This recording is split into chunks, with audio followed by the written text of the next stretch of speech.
नमस्कार दोस्तों, 2020 के पद्म अवार्ड्स 2021 में दे दिए गए हैं।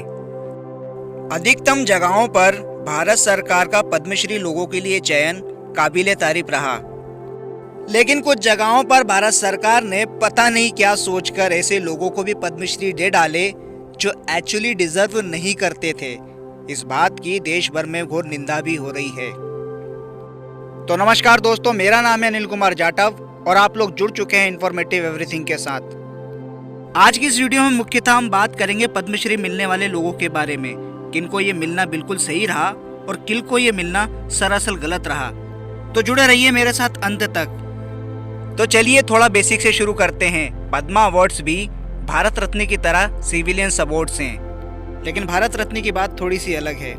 ये अवार्ड उन्हें मिलते हैं जिन्होंने अपने कार्य क्षेत्र में ऊंचे से ऊंचा काम किया हो। आसान शब्दों में अगर कहूं तो भारत सरकार के द्वारा भारत के नागरिकों को 4 सम्मानित पुरस्कार दिए जाते हैं, जिसमें से सबसे ऊपर है भारत रत्न, फिर उसके बाद आता है पद्म विभूषण, फिर उसके बाद में आता है पद्म भूषण, फिर उसके बाद आता है पद्मश्री। भारत के सबसे सम्मानित पुरस्कार अपने आप में एक बड़ा टॉपिक है। यदि आप लोग चाहेंगे तो मैं इसके ऊपर एक सेपरेट से वीडियो बना दूंगा। अभी हाल फिलहाल के लिए आप ये जान लें, इस बार 7 लोगों को पद्म विभूषण मिला है, 10 लोगों को पद्म भूषण मिला है और 100 से ज्यादा लोगों को पद्मश्री मिला है। तो आइए सबसे पहले बात कर लेते हैं पद्मश्री से सम्मानित तुलसी गौड़ा के बारे में। तुलसी गौड़ा कन्नड़ फॉरेस्ट्री डिपार्टमेंट में काम करने वाली औरत हैं। तुलसी जी ने अपने जीवन का 60 साल से ज़्यादा समय जंगलों को दिया है। उन्होंने 30,000 से ज़्यादा पेड़ लगाए हैं। इतना ही नहीं, उन्हें फॉरेस्ट की इतनी जानकारियां हैं कि उन्हें फॉरेस्ट का इंसाइक्लोपीडिया भी बोला जाता है। तुलसी जी ने फॉरेस्ट की बायोडाइवर्सिटी बचाने के लिए भी बहुत से काम किए हैं। उन्होंने अपना पूरा जीवन जंगलों के नाम कर दिया, इसलिए उनको ये सम्मान देना बिल्कुल सही रहा। मैं तो कहता हूँ भारत सरकार को इनके लिए और भी कुछ करना चाहिए। अगले हैं हरिकाल अजब्बा। ये फ्रूट सेलर हैं। इन्होंने फ्रूट बेच करके अपनी जीवन भर की पूंजी से 1 एकड़ की जमीन पर एक प्राइमरी स्कूल खोला है। जो काम केंद्र सरकार और राज्य सरकार मिलकर के नहीं कर पाई, वो अकेले इस व्यक्ति ने कर दिखाया। एक फल वाले व्यक्ति ने शिक्षा के महत्व को समझते हुए एक विद्यालय खोल दिया। आज उनके विद्यालय में करीब 200 के आसपास बच्चे हैं।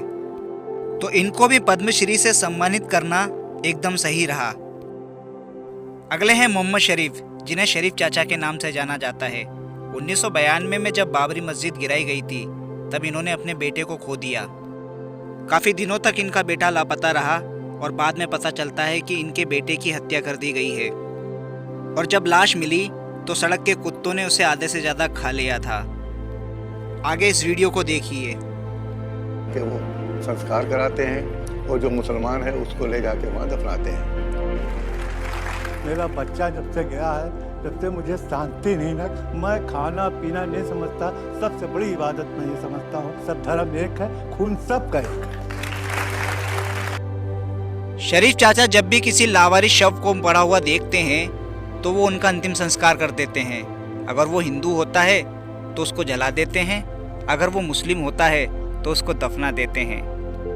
पुण्य के इस काम के लिए उन्हें पद्मश्री दिया जाना एकदम सही रहा। जाति, मजहब, धर्म, इन सब से ऊपर उठ कर के सोचना हर किसी के बस की बात नहीं होती।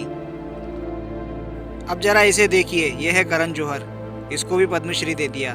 पता नहीं कौन सा महान काम कर दिया था इसने। पता नहीं क्या खास बात देख ली भारत सरकार में इस आदमी में। सॉरी, आदमी गलत बोल दिया। 100% इसको पद्मश्री नहीं मिलना चाहिए था। यह है पुराने कलाकार जितेंद्र की बेटी एकता कपूर। इसको भी पद्मश्री मिला है। एक ज़माना था जब मालगुडी डेज, रामायण और महाभारत जैसे सीरियल टीवी पर आया करते थे, जिसमें भरपूर एक्टिंग होती थी और तरीका होता था हर चीज़ को पेश करने का। लेकिन जब से इसके टीवी पर सीरियल आए हैं, नाटकों में एक्टिंग कम, ओवर एक्टिंग ज़्यादा दिखाई देती है। बैकग्राउंड म्यूजिक बजता रहता है बस। और ये मालकिन भी है अल्ट बालाजी की। और मुझे बताने की ज़रूरत नहीं है कि अल्ट बालाजी किसके लिए प्रसिद्ध है। तो 100% ये भी लायक नहीं है पद्मश्री के।